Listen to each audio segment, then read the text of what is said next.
Welcome to Threads of Truth, the podcast where real-life mysteries meet internet speculation. Today, we climb into the Ural Mountains and retrace one of the most chilling unsolved cases in modern history, the Dyatlov Pass incident. Imagine a scene, if you will. It's February 1959. 9 experienced Soviet hikers, all eager, intelligent students from the Ural Polytechnical Institute, are braving the unforgiving winter peaks of the Ural Mountains.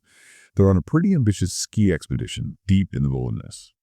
As night falls on February 1st, they carefully set up their tent on the slope of a mountain known locally as Koletsakel, which is, well, it's a name that chillingly translates to Mountain of the Dead in the indigenous Mansi language. But sometime after midnight, that peaceful, freezing night transforms into something catastrophic, something so terrifying, so utterly inexplicable, so overwhelmingly immediate that it caused them to frantically cut their way out of their tent. Not simply unzip it, mind you, but slash through the heavy canvas and then flee headlong into a severe blizzard.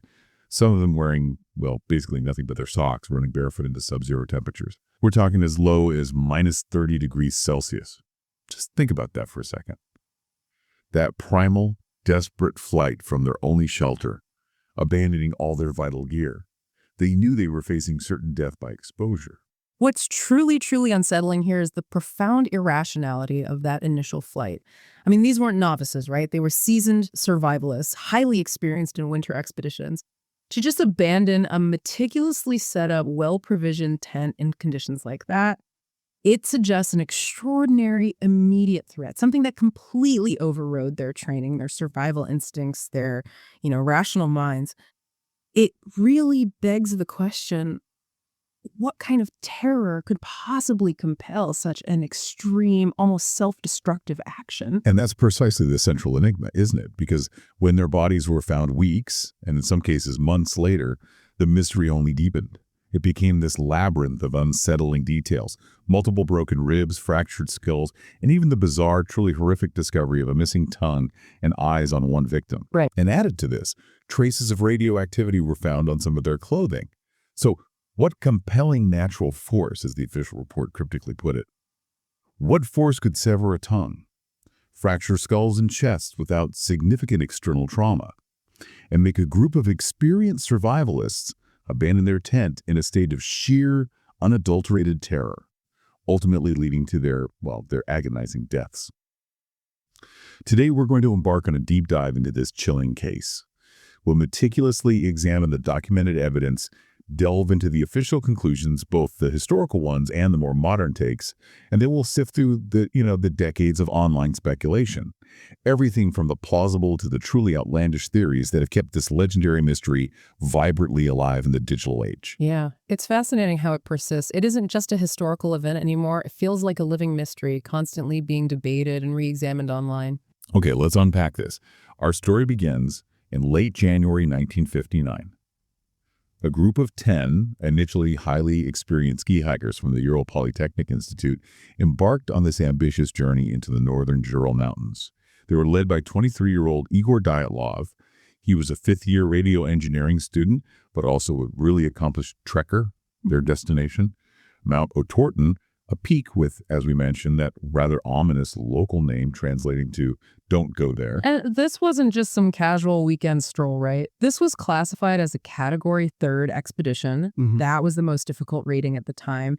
It involved really challenging terrain, extreme winter conditions. These students weren't just academically gifted, they were trained. They knew navigation, first aid, advanced winter survival techniques. They'd done numerous expeditions before this one. Sure. So to really understand the profound strangeness of what unfolded later, it's absolutely critical to emphasize their expertise.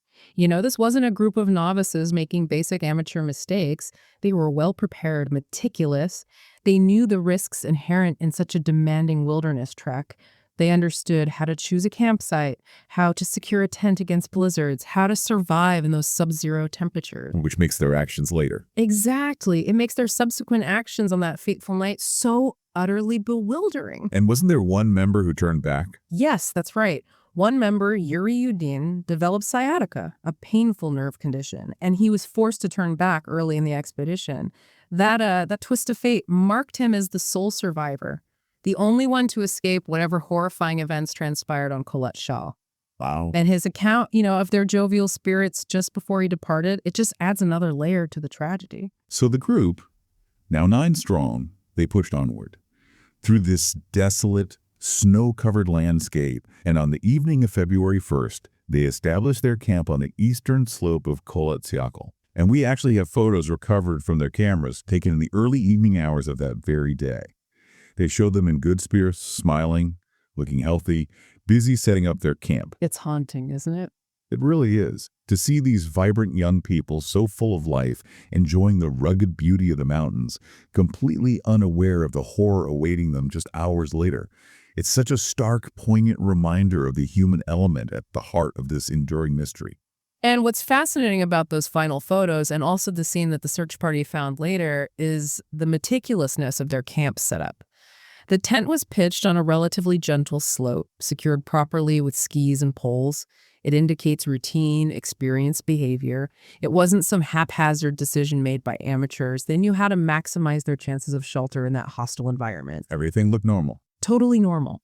Everything indicated a calm, professional approach to their night's rest. But sometime around midnight, between February 1st and 2nd, that calm was just shattered. A catastrophic, unknown event occurred. One that was clearly sudden, violent, and immediate. It doesn't seem like there was any gradual buildup. It was just an instantaneous rupture of whatever peace they had. And here's where the narrative of the incident truly veers into the realm of the unbelievable. Something caused them to cut a large gash into their tent from the inside and flee. Just stop and think about that for a moment. Yeah. Instead of simply using the zipper, the normal conventional way out, they violently ripped through the heavy canvas fabric of their only shelter. It implies such extreme, overwhelming urgency, a terror so profound that conventional exit methods were either too slow, maybe inaccessible, or just completely disregarded in the panic. They literally ripped their way out. Yeah.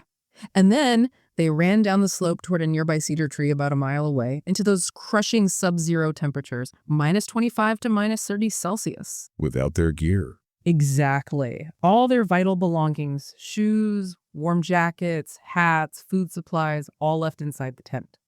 They essentially abandoned their only hope of survival against the deadly cold. The sheer desperation of this act, the complete override of their training, their survival instincts, that's what truly defines the core of this mystery.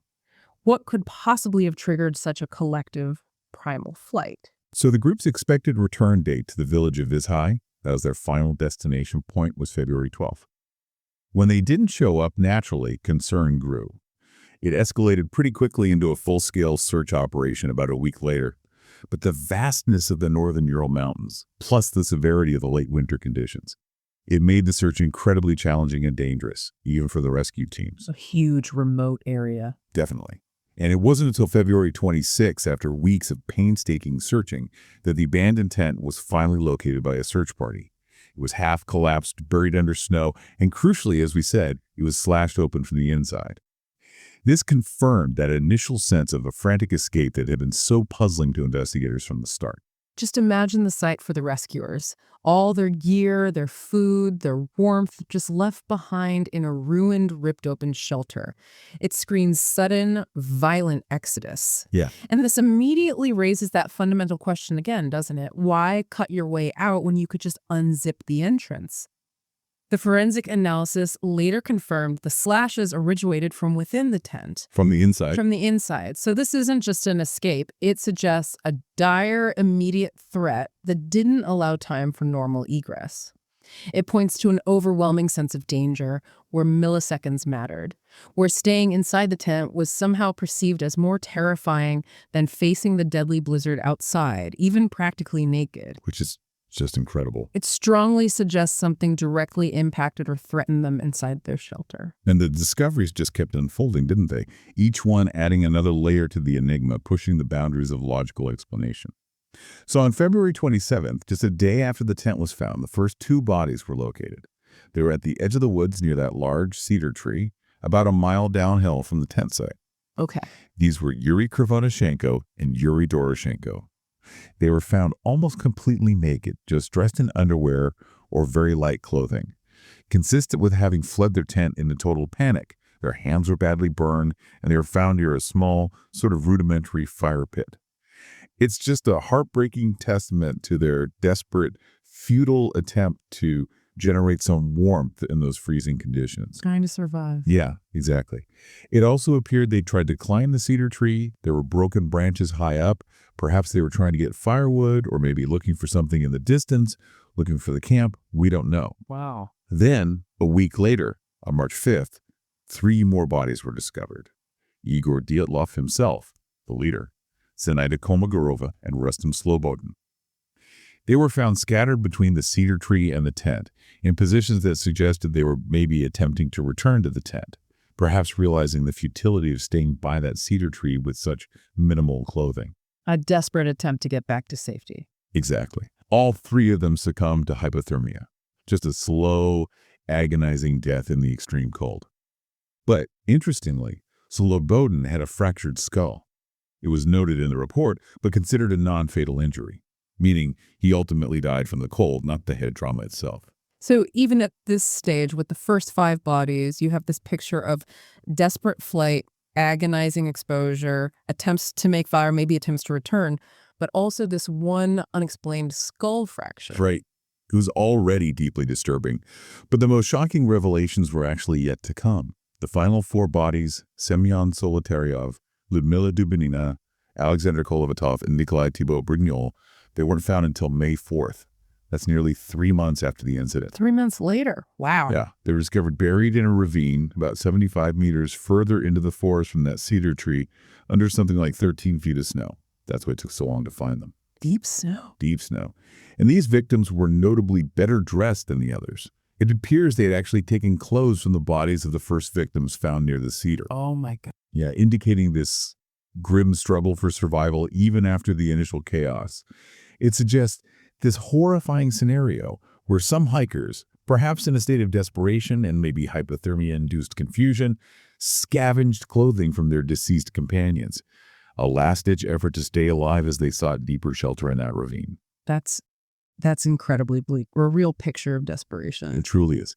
So, okay, what does this all mean when we piece together the forensic evidence, particularly the injuries? While many of the hikers clearly died of hypothermia, those final 4 victims found in the ravine had truly horrific, non-hypothermia-related deaths. Semyon Zolotaryov and Nikolai Thibault-Brignol both suffered fractured skulls, and these were far more severe than Slobodin's minor fracture. Right. And even more disturbing, Lyudmila Dubinina and Semyon Zolotaryov had severe chest fractures. We're not talking just bumps and bruises. These were catastrophic internal injuries consistent with a massive blunt force trauma. And what's truly unsettling here is the official report's description of these injuries. They called them compelled by a compelling natural force. That phrasing. It's so cryptic, almost poetic. It's become one of the most enduring mysteries of the case. A compelling natural force. What does that even mean? Exactly. It suggests something immense, powerful, but unidentifiable. And crucially, the autopsies noted very little external bruising or signs of a struggle on the bodies, which makes the severe internal trauma even more baffling. The autopsy note specifically mentioned trauma inconsistent with a fall or a fight. So what kind of force causes such catastrophic internal damage? Crushed ribs, fractured skulls without leaving corresponding external marks. Like being squeezed. It implied a massive crushing force, something beyond normal human interaction or even a typical fall onto rocky terrain. It really points away from simple human aggression or even an animal attack. It speaks to a pressure, a sudden impact that literally crushed them internally. And then we come to the truly bizarre details, the ones that have fueled decades of speculation and, frankly, nightmares. Lyudmila Dubinina. She wasn't only found without severe chest trauma, but she was also missing her tongue and eyes. Yeah, that particular detail is perhaps the most gruesome and, well, inexplicable. It immediately raises questions about animal scavenging, of course, though experts debate if scavengers could inflict such precise damage, especially to the tongue inside the mouth. Right, it seems difficult. Or does it point to something far more sinister, more unnatural? It's a horrifying detail that resists easy explanation. And there's more, isn't there? The radioactivity. Yes. Additionally, traces of radioactivity were found on the clothes of some of the victims. This detail was noted in the original 1959 investigation, but it was never fully or transparently investigated by the Soviet authorities at the time. This alone introduces a whole new layer of suspicion, doesn't it? It fuels theories of something unnatural, clandestine, maybe even military involvement. Absolutely. And some reports even mention an orange tan on some bodies. People have cited that as a sign of radiation exposure, adding to the mystique and horror. Though, admittedly, medical professionals often attribute unusual skin discoloration to various post-mortem processes. True, that part is debated. But the radioactivity itself found on the clothes, that's documented. And here's another crucial detail, often overlooked but really important. The investigation found no outside footprints detected around the tent, other than those of the hikers themselves. That's paramount, yeah. Because it suggests whatever forced them out didn't approach them from the outside, like an animal or a human attacker walking up to the tent. Right, no sign of anyone else being there. So whatever happened, it either originated somehow from within the tent, or it was so immediate and overwhelming, maybe it's something descending from above, or a pressure wave that it left no trace of an external aggressor approaching the site.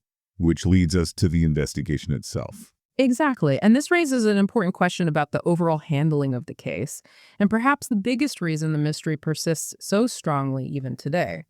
The investigation was abruptly closed in May 1959. Just 3 months after the incident. Yeah, just 3 months. And the findings were immediately sealed, classified. This lack of transparency, the quick closure, the cryptic language in the official report, it became the absolute fuel for every conspiracy theory that followed. Understandably so, especially in that era. Absolutely. In the highly secretive Soviet era, such actions often signaled a cover-up, didn't they? A deliberate attempt to suppress information that might be politically sensitive or expose clandestine activities. That perception has lingered for over 6 decades. It ensures the Dyatlov Pass incident remains the sort of open wound in the public consciousness and a fertile ground for endless speculation. The very actions of the authorities almost guaranteed the mystery would persist. Okay, so with a case as profoundly enigmatic as Dyatlov Pass, where the initial official explanation seemed frankly inadequate and created more questions than answers, the internet was bound to step in. Oh, inevitably. It's become this sprawling forum for every conceivable theory, from the scientifically plausible to the truly outlandish. Every tiny detail, no matter how small or seemingly insignificant, has been scrutinized, debated, woven into these elaborate narratives across countless forums, subreddits, YouTube channels, you name it. It's a classic internet mystery phenomenon. Definitely. So let's start with one of the most prominent theories, and actually the one that's now the official modern conclusion from Russian authorities, reopened in 2019, the avalanche theory. Right, the avalanche theory. This gained significant traction in recent years, prompting that formal reinvestigation. The core idea isn't necessarily a massive Hollywood-style cascading wall of snow.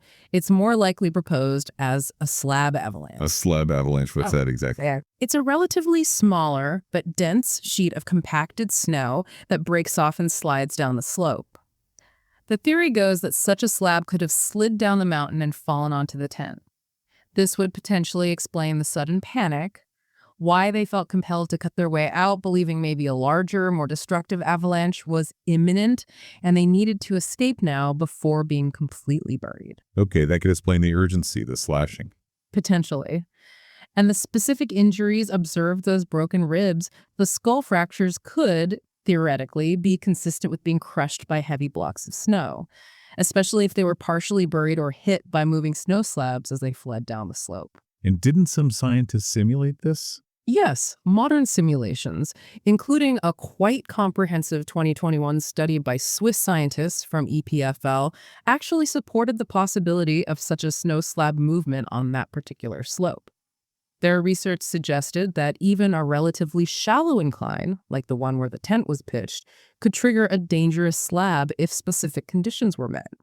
Things like a significant buildup of snow from previous storms, combined with maybe a sudden temperature drop, or even the force of the hikers' own movements cutting into a weakened layer of snow when they leveled the platform for the tent. Okay, so science suggests it's possible. Well, But there are still questions, right? Online theorists and even many seasoned mountaineers, they still push back against the avalanche theory. Oh, absolutely. And for good reasons. Firstly, as you mentioned, the slope where they camped wasn't generally considered steep enough for a typical avalanche. And these were experienced hikers. They presumably would have known not to set up a tent in an obvious avalanche-prone area. And they should have known better, arguably. Arguably, yes. Critics also point out that the bodies were found scattered down the slope, some quite far from the tent, and they weren't found buried by a deep accumulation of snow, which you might expect if a really significant avalanche had occurred. Right, they weren't dug out from meters of snow initially. Exactly. While parts of the tent itself were buried, the bodies found in February and March were relatively exposed or under shallower snow. And furthermore, those truly bizarre injuries. Examine eyes. The missing tongue and eyes on Ludmila Dubinina, and also the traces of radiation found on the clothing. These are not easily explained by a simple avalanche. It leaves significant, almost gaping holes in this seemingly definitive conclusion for many people. It just feels incomplete. Yeah, it doesn't quite tie everything up neatly. So, moving on, there's a particularly potent theory, one that often dominates places like Reddit forums and deep dive videos, the Soviet military involvement theory. A classic explanation for unexplained incidents in the Soviet era, given the government's history of secrecy. Right. So this theory posits that the hikers, purely by chance, just stumbled upon something they shouldn't have seen, a secret Soviet military test. Could be anything, right? A weapon test, maybe a missile launch gone wrong, or perhaps an experimental parachute drop that failed catastrophically. And the key evidence cited here is, Well, the discovery of radioactivity on some of the hikers' clothes is a major piece of evidence for proponents of this theory. It directly links the incident, potentially, to nuclear or unconventional weapons testing. And then there's that cryptic phrase from the official report, compelled by a compelling natural force. Many interpret this as coded language, a reference to an explosion, maybe a powerful blast wave, or even a sudden overwhelming pressure change from some kind of experimental device. a way to explain it without revealing the truth. Precisely. And furthermore, the Soviet government's actions, the quick closure of the case, the immediate sealing of the files strongly suggest to many a deliberate cover-up, an attempt to suppress information that would expose clandestine military activities, either to the West during the Cold War or even to its own population. The secrecy itself fuels this narrative powerfully. And didn't we mention the orange tan? That fits here too, right? Yes, within this military theory, the strange orange tan reported on some of the bodies is also frequently cited as a possible sign of radiation exposure or exposure to some kind of chemical agent, suggesting they might have encountered something highly unusual and dangerous, not just natural elements. It adds another layer of bizarre physical evidence that's hard to just dismiss entirely. But what are the arguments against this theory? Is there any hard proof? Well, that's the main issue. The arguments against it primarily center on a lack of definitive, declassified evidence of a specific military test happening precisely in that area at that exact time. Well, the Soviet Union certainly conducted numerous secret tests during the Cold War, proving one happened right there at Dyatlov Pass and directly caused these specific deaths. It remains pure speculation about the exact nature of the weapon or the event. So no smoking gun. No smoking gun. Without concrete proof, like declassified documents or maybe credible eyewitness accounts from military personnel involved, it remains a powerful, compelling, but ultimately unconfirmed hypothesis. It feeds heavily on the historical context of Soviet secrecy and Cold War paranoia. Okay, let's shift gears a bit. There's another theory that tries to offer a more scientific, yet still pretty chilling explanation. This is the infrasound or katabatic wind theory. Right. This one attempts to explain the psychological aspect, that sheer irrational terror that sent them fleeing. How does that work? The core idea is that a rare weather phenomenon occurred, specifically something called a katabatic wind. This is a severe, dense downhill wind that flows from high elevations down slopes, driven by gravity. The theory suggests this wind, under specific conditions, could create a very low-frequency sound known as infrasound. Sound below the normal range of human hearing, too low for us to consciously perceive as noise, but it can apparently be felt physically and psychologically. Felt. How? Well, crucially, infrasound has been experimentally linked in some studies to powerful psychological effects in humans. Exposure to infrasound, particularly at certain resonant frequencies, can reportedly induce feelings of profound dread, nausea, disorientation, overwhelming sadness, and even intense irrational fear. Some people even report a sense of a presence or unease. Wow. Okay, so that could explain the panic. Exactly. This physiological reaction could potentially explain the chaotic and irrational escape. It fits the idea of a natural force that doesn't leave physical evidence, like footprints of an attacker or damage to the tent structure itself. The wind itself wouldn't directly cause the physical injuries, but the terror it induced could have driven them to their deaths by making them flee into the deadly cold. Imagine feeling that. An overwhelming, unexplainable sense of terror, maybe an invisible presence, compelling you to just run from your only safe haven. It's a chilling thought. But It sounds pretty speculative. it is highly speculative and exceptionally difficult to prove, especially retroactively, decades later. There's no way to definitively confirm that such a specific phenomenon occurred that night with the precise frequency and intensity needed to cause such a severe and collective reaction in all 9 individuals. And the injuries. Right. And even if it could explain the initial panic and flight, it struggles to fully explain the horrific physical injuries, the fractured skulls, the severe chest trauma found in the ravine victims, or again, the disturbing detail of the missing body parts like the tongue and eyes. It might explain the psychological terror, but it doesn't really account for the physical devastation. Okay. What about the theory involving the local Mansi tribe? That came up early on, didn't it? Yes. Early in the investigation, some suspicion, perhaps predictably and sadly, did fall on the local indigenous Mansi tribe. What was the thinking there? The theory suggested the group might have inadvertently encroached on sacred Mansi land, or perhaps they were mistaken for poachers and the Mansi people attacked them. The location itself, Kholat Shakul, Mountain of the Dead, holds significant spiritual importance to the Mansi, and they generally preferred their sacred territories to remain undisturbed by outsiders. So there was a potential motive, however thin. A potential, albeit unsubstantiated, motive, it tapped into perhaps a common trope of indigenous peoples being potentially hostile to outsiders encroaching on their land. But that wasn't borne out by the evidence. Not at all. The Mansi people were generally known to be peaceful and traditionally had good relations with outsiders in the region. They often helped lost travelers and shared their knowledge of the land. A thorough investigation was conducted at the time, and it found absolutely no evidence of their involvement. No footprints. No additional footprints, exactly. A Mansi person, highly skilled in tracking and moving through that wilderness, would likely have left a clear trail, and none were found besides those of the hikers themselves. Furthermore, the bizarre nature of the injuries. Didn't fit. Right. Particularly the severe internal trauma without corresponding external bruising or typical defensive wounds, and those specific missing body parts. It just doesn't fit with a typical attack using traditional Mansi weapons or methods. So this theory was largely dismissed by investigators relatively early on due to the complete lack of evidence and the known peaceful nature of the Mansi people in that area. Okay. And then, as is often the case with these kinds of enduring mysteries, we venture into the more speculative corners of the internet. The deep archives of old forums, the trending theories on TikTok and YouTube, where the mystery truly takes on a life of its own, often unconstrained by conventional evidence or even plausibility sometimes. Like the Yeti theory. Exactly. One popular, though wildly speculative theory is a Yeti or Menk attack. Menk is a local folklore creature, sort of a Russian Bigfoot figure, said to inhabit the Ural Mountains.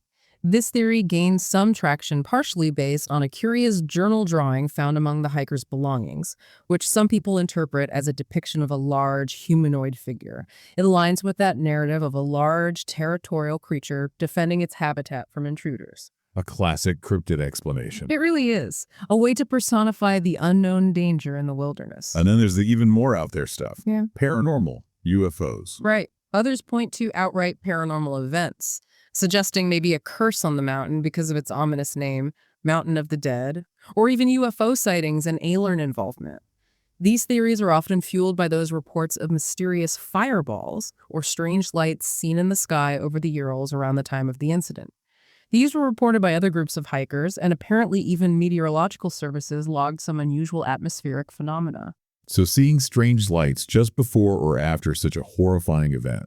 It certainly adds to the mystique, doesn't it?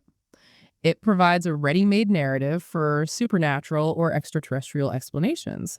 Now, of course, these theories entirely lack any concrete evidence and are largely dismissed by serious investigators. But they persist. They persist because they highlight a profound human need, maybe, to find some explanation for the truly inexplicable, even if it means stepping far outside the realm of conventional understanding.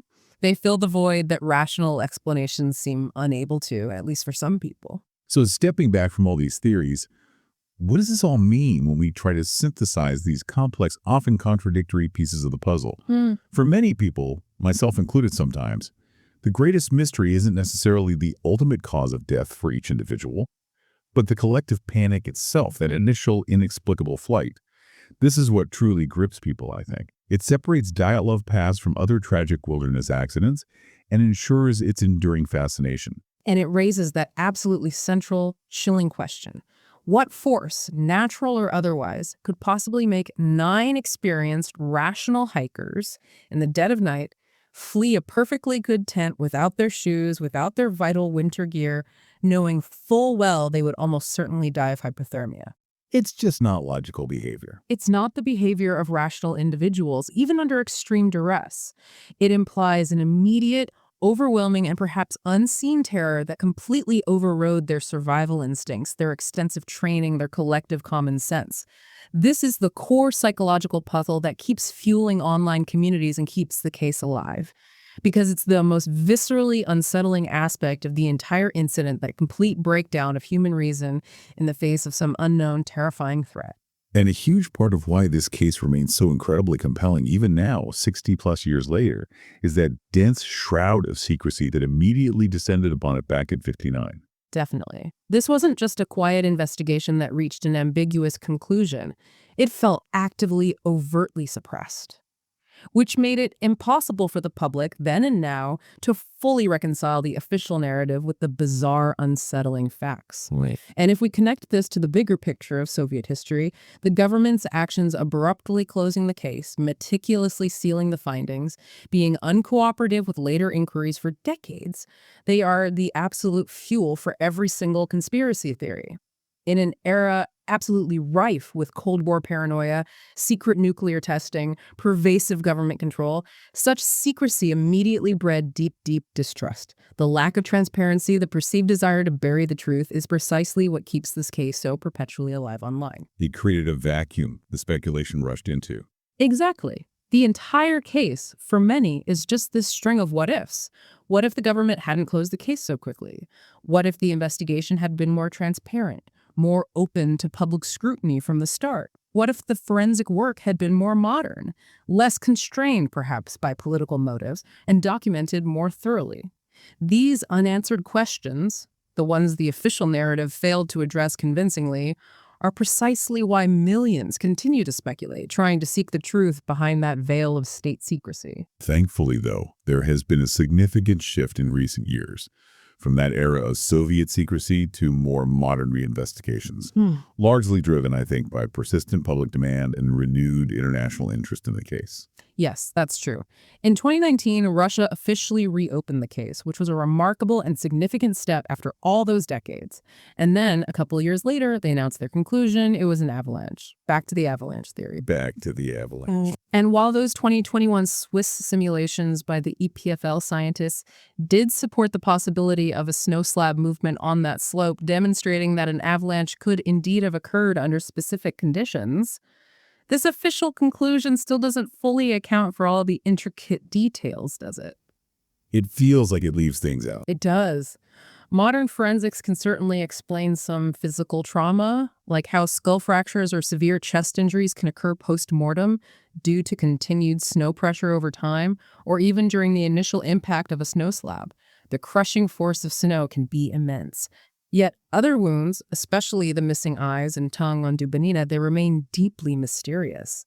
They are not readily explained by a typical avalanche, which usually doesn't cause that kind of precise, almost surgical-like removal of soft tissue. And it's exactly these lingering ambiguities that online sleuths, internet detectives, often latch onto.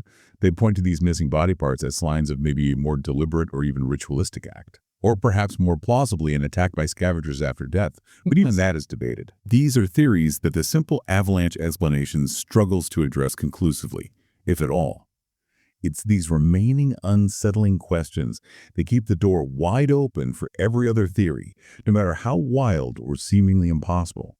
Because the simplest answer still feels frustratingly incomplete to so many. So this raises an important question, maybe beyond just the specifics of the case itself. What is it about the Dyatlov Pass incident that continues to captivate so many people so intensely decades after it happened?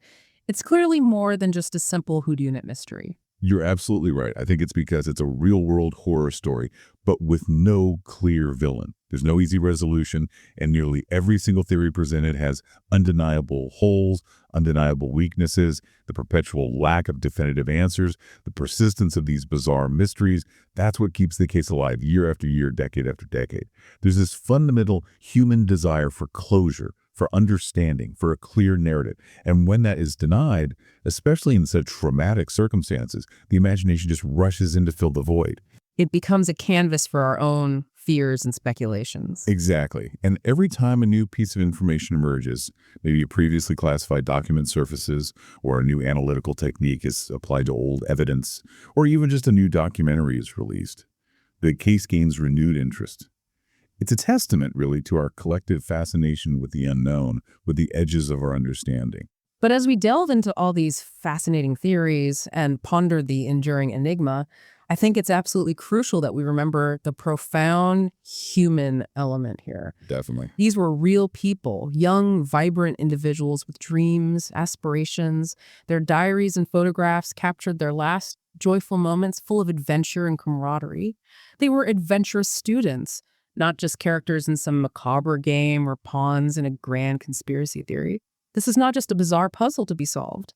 It's a profound, unresolved tragedy that claimed 9 promising lives under truly horrifying, seemingly incomprehensible circumstances. Remembering them and the devastating reality of their fate is essential, I think, to keep the discussion grounded and respectful. Well said. So, as we conclude our deep dive today, what does the enduring, chilling mystery of Dyatlov Pass ultimately tell us? Perhaps about the nature of truth itself, especially in a world where we often have limited information and sometimes face powerful, often secretive institutions. And how do we, as curious observers trying to understand, balance our inherent need for definitive answers with the profound respect that's due to the victims, and maybe acknowledging the enduring, perhaps unknowable, elements of their final terrifying moments? It leaves you thinking, doesn't it? That brings us to the end of our deep dive into the Dyatlov Pass incident. Thank you so much for joining us on this chilling journey through one of history's most baffling unsolved mysteries. We really encourage you to share your own thoughts and theories on what you believe happened that night on Dyatlov Pass. If you enjoy mysteries like this one and the quest for understanding the unexplained, please do follow and review Threads of Truth wherever you get your deep dives. Your support genuinely helps us continue unraveling these fascinating, complex narratives. Next time on Threads of Truth, we move from icy, desolate slopes to leafy, seemingly idyllic suburbs, and a house haunted not by ghosts, but by something perhaps even worse, a very real, very persistent stalker. We'll be investigating who was the watcher behind the chilling letters at 657 Boulevard. You won't want to miss it.